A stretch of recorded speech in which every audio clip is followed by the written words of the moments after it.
Selamat pagi, saya Chef Petrus dari Agroboga Utama Head Office. Mau berbagi sedikit mengenai cara memasak produk-produk yang ada di Meat and Fresh untuk penggunaan sampel atau untuk para pelanggan. Sebelum kita mulai, yang mau saya sampaikan dulu adalah persiapan daripada alat pemasaknya, karena ini penting sekali untuk safety-nya. Teman-teman yang berada di area terutama bekerja sendiri, bertanggung jawab untuk areanya masing-masing. Kompor nanti akan di-provide 2 tungku brand Rinnai dengan merek Rinnai, ada 2 tungku burner seperti ini. Yakinkan untuk sambungan gasnya di sini untuk betul-betul dihubungkan dengan sempurna dan kencang. Setelah selangnya ini juga masuk ke dalam tabung gas, yakinkan masuk dengan sempurna. Pada saat Anda buka di sini, sebelum Anda membuka gasnya, matikan dulu knob kompornya, jangan posisi menyala. Ya. Lalu Anda cium di sekitaran area persambungan kepala gas dan sambungan pipa gas ke dalam kompor. Jikalau ada terdeteksi bau gas, cek ulang sambungan-sambungannya sempurna. Ya, karena ini penting sekali agar teman-teman aman, properti juga aman. Setelah ini siap, baru kita mulai melakukan tes produk yang teman-teman ingin lakukan. Di sini saya sudah siapkan beberapa. Kita mulai dengan sosis ya. Itu sosis nanti teman-teman juga ada pan yang di-provide dari Jakarta, dari head office. Ya, Anda siapkan di sini. Sosisnya ada di sini ya, sudah disiapkan juga. Dan nanti mungkin ada koktail, ada bratwurst yang dilakukan, caranya juga sama. Kita panaskan dulu pannya sampai kira-kira cukup hangat. Jangan sampai ditinggal, harus dijaga karena untuk keselamatan semuanya. Beri sedikit minyak kalau untuk penggunaan sosis, atau butter juga boleh jika ada. Minyak ini tujuannya hanya sekedar untuk membasahi dasar supaya tidak kering saja. Ya. Setelah sedikit panas, ditunggu beberapa saat, baru teman-teman masukkan sosisnya yang sudah empuk. Yakinkan ini sudah di-thawing terlebih dahulu, bukan yang masih batu atau dalam keadaan frozen. Ya, setelah panas, tinggal dimasukkan saja ke atas, beberapa sesuai dengan keperluannya. Ya, diamkan beberapa saat sampai terdengar suara desis atau sizzling daripada minyak yang mulai panas, dan bisa dilakukan juga digulirkan untuk sisi-sisi lain juga terkena panas yang merata. Atau teman-teman bisa lakukan juga dengan menggoyangkan pan di atas kompor supaya dia bergulir. Ya, sampai dia sedikit kelihatan warnanya berubah, akan lebih kecoklatan. Untuk bratwurst lebih tampak lagi karena dia warnanya lebih merah, akan kelihatan kalau dia sudah matang. Pada dasarnya sosis ini kondisinya sebenarnya sudah matang, sebenarnya bisa dikonsumsi, tetapi jauh lebih enak setelah dipanaskan. Cukup mudah untuk penggunaannya, untuk distandarkan saja supaya teman-teman melakukan di areanya masing-masing dengan standar yang sama. Setelah dia matang, matikan api. Ya, selalu matikan api, baru kita pindahkan ke piring yang akan disajikan. Itu yang untuk penggunaan sosis. Ya, lagi-lagi setelah selesai pemasakan, matikan dulu apinya agar tidak terlupakan. Ya. Itu yang kedua, kita akan memanaskan short plate yang sudah slice. Ini sudah saya siapkan. Jikalau nanti juga sama, kondisinya dari freezer sudah harus dikeluarkan 1 malam di dalam kulkas biasa, atau pagi-pagi menjelang siang jikalau diperlukan, sudah keadaan empuk sehingga mudah untuk diterapkan. Ya. Setelah dia empuk, dipisahkan per lembarnya. Kalau memang suhunya belum tuntas, masih agak keras, jangan dipaksa karena dia nanti mudah sobek. Ya, kalau sudah empuk dia mudah sekali untuk dipisahkan per lembarnya. Bisa langsung ke atas pan atau disimpan dulu ke piring atau pinggan yang tersedia, sehingga disediakan seperti ini persiapannya. Jauh akan lebih mudah. Ya, kita mulai cara pemasakannya. Sama, panaskan dulu pan-nya. Api sudah menyala, dipanaskan pan-nya sebentar.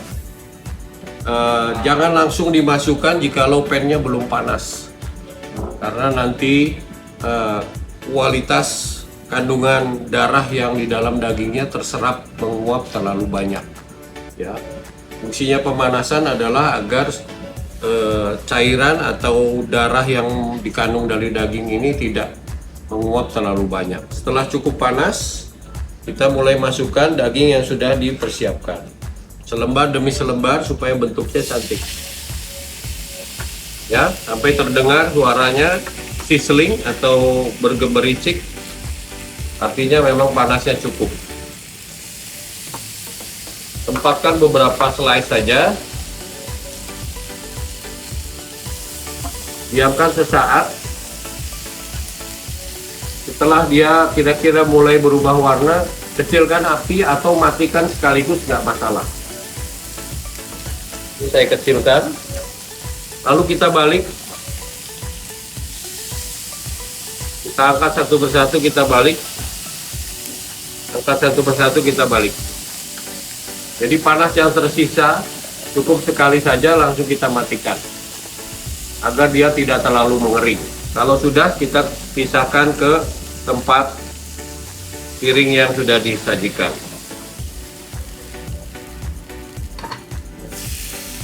Ya, udah kita siapkan. Dagingnya empuk sekali, siap untuk dihidang. Itu yang kedua. Yang ketiga adalah cara menggoreng kentang yang baik dan benar. Pertama-tama kita siapkan pancinya, nanti akan disediakan juga dari head office. Kita masukkan minyak secukupnya, ya. Jikalau tinggi panci ini sekian, diusahakan minyaknya tidak lebih dari setengah. Kenapa? Karena nanti begitu kondisi panas, dimasukkan kentangnya, dia akan menendang, ada dorongan ke atas sehingga minyaknya bisa tumpah, sehingga akan terjadi kekotoran, juga bahaya jikalau tersambar api, bisa dia terjadi kebakaran. Ya, ini minyak sudah saya masukkan, taruh di atas api, kita nyalakan, kita tunggu sampai panasnya cukup. Sambil menunggu, kentang yang ada di area teman-teman, Aviko tentunya, ya, ini saya pakai yang straight cut. Untuk kentang biarkan dalam kondisi frozen, ya. Penggorengan bisa langsung dalam kondisi frozen. Kenapa? Kalau dia sudah dilembekkan, cenderungannya dia bisa patah, bisa layu, juga nanti di sini bisa bentuknya berubah, tidak jadi cantik lagi. Setelah kita buka, kita ambil dulu beberapa yang kita inginkan sesuai dengan penampang daripada saringan yang ada di dalam insertnya pan atau panci minyak.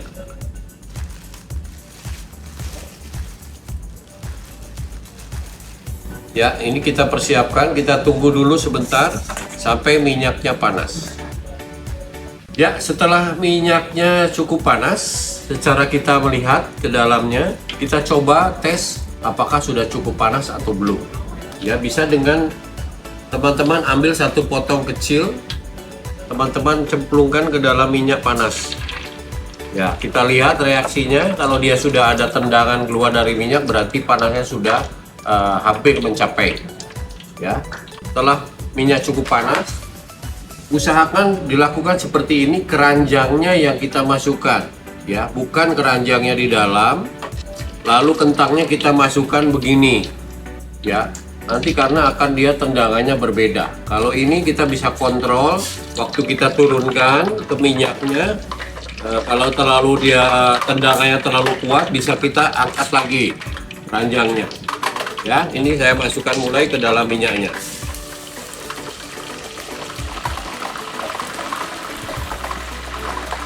Jikalau mengalami dia ternyata di satu kondisi tendangannya terlalu panas, ini diangkat lagi, dia dikecilkan apinya, ditunggu sebentar, diangkat untuk dihindari dari minyak panas.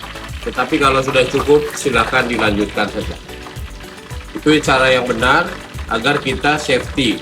Begitu teman-teman memasukkan minyak, ya, juga jauhkan badannya, jangan terlalu kita mendekat ke dalam minyak. Kadang-kadang dari kandungan air yang di dalam frozen kentang ini bisa terjadi percikan ke tubuh kita. Ya, setelah dia kira-kira setengah menit menuju 1 menit, ini boleh kita goyangkan sedikit agar dia terlepas jikalau ada yang saling menempel. Dan juga minyaknya bisa menggoreng dengan merata kepada semua kentang yang dimasukkan.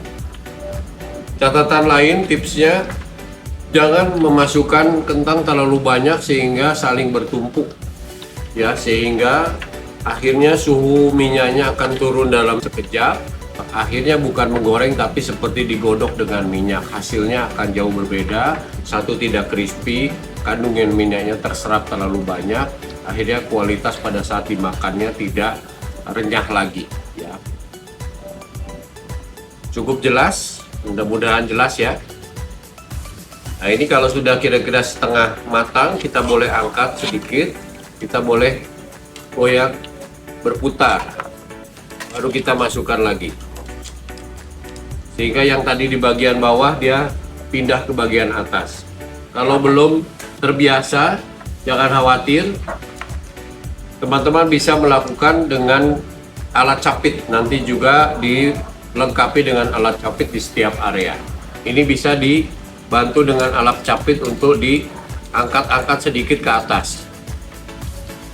Ditaruh lagi, diangkat sedikit, diadu di dalam panci, ya, supaya dia yang bagian bawah berpindah ke bagian atas, bergantian.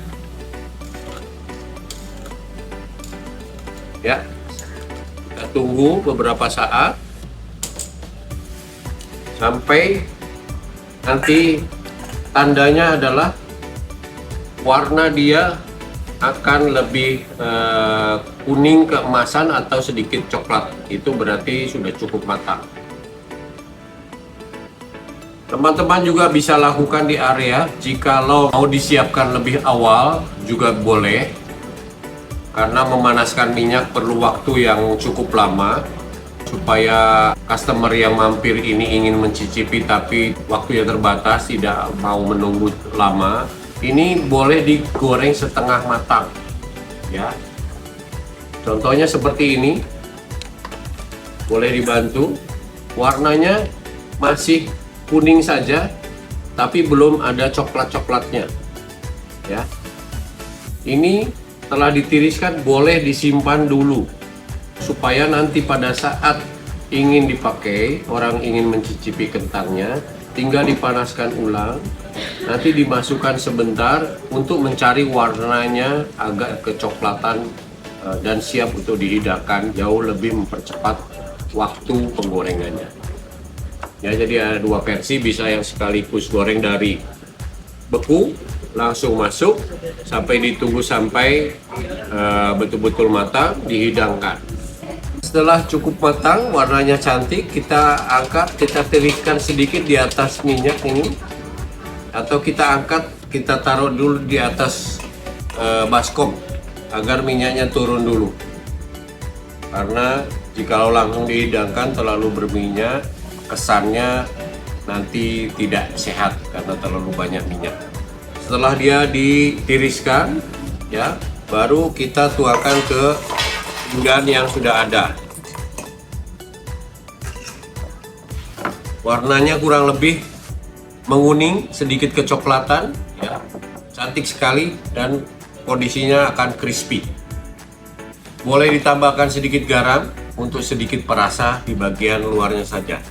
Jikalau teman-teman mau pakai garam sedikit, Jangan lupa untuk diaduk merata. Kalau takut loncat, teman-teman pakai alat capit yang sudah disediakan. Diangkat, dicapit secara lembut saja. Kentangnya sudah siap untuk disajikan. Untuk tips tambahan, jikalau malam atau setelah mau tutup toko, kegiatan tester foodnya sudah selesai, dinginkan minyak dahulu. Nanti akan disediakan juga alat saring yang akan dilengkapi dengan alat yang akan dikirimkan ke tempat teman-teman di area. Ini selalu upayakan dia malam hari atau sebelum tutup toko, minyaknya disaring. Setelah kondisinya agak sedikit hangat, ya, kita saring agar minyaknya dapat kita gunakan lagi untuk kegiatan esok hari. Setelah kita saring, pancinya teman-teman cuci dulu, lalu ditiriskan kering, disimpan untuk besok pagi. Jikalau besok pagi teman-teman sudah mau melakukan kegiatan di hari berikutnya, dengan panci yang sudah kering juga Anda siapkan, teman-teman siapkan minyak yang sudah malam sudah didinginkan, kotorannya akan mengendap di bawah jikalau ada. Pada saat itu teman-teman tuang kembali ke dalam panci, tapi sisakan sedikit yang ada ampasnya, jangan diikut sertakan, lebih baik disisihkan. Dikasih dengan lap tisu ampasnya, lalu masukkan ke dalam plastik yang tidak terpakai untuk teman-teman bisa tampung di situ untuk dibuang. Ya, usahakan juga jangan dibuang, langsung dicuci kondisi berminyak ke tempat cuci yang ada di area misalnya, untuk menghindari supaya salurannya tidak mudah mampet karena lemak ini akan mengeras jikalau kondisi dingin. Itu saja tambahannya untuk tips penyimpanan minyak agar bisa terpakai beberapa kali. Terima kasih. Sampai jumpa di lain waktu.